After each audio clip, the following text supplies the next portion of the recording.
Hindi diretsahang sinagot ng kapamilya aktor na si Paolo Avellino ang tanong kung posible ba na magkaroon sila ng chance ni Kim Chiu.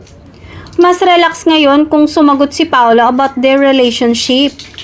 Sa bago nilang serye na What's Wrong with Secretary Kim, ay mas lalong lumalalim ang kanilang friendship.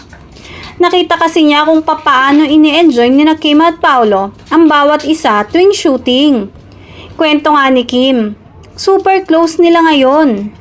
Kahit hindi magkarelasyon sina Kim at Paolo, palaging trending ang kanilang mga eksena sa linlang.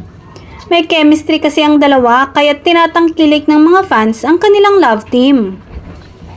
Kaya nga raw kinikilig ang mga fans tuwing pinapanood nila ang dalawa dahil on the big screen sana umano ay magkaroon din ng katuparan ang kanilang fantasy. Ayaw naman ni Paolo na madaliin ang mga bagay-bagay tungkol sa kanila ni Kim para lang matuwa ang kanilang mga tagahanga. Kung magiging sila nga ay mangyayari umano yun sa takdang panahon. Hindi man siya umano nanliligaw kay Kim, pinaparamdam niya sa aktres kung gaano ito ka-espesyal sa buhay nito. Pareho raw sila ngayong may kanya-kanyang priority in life. Hindi nila iniisip ang makipagrelasyon.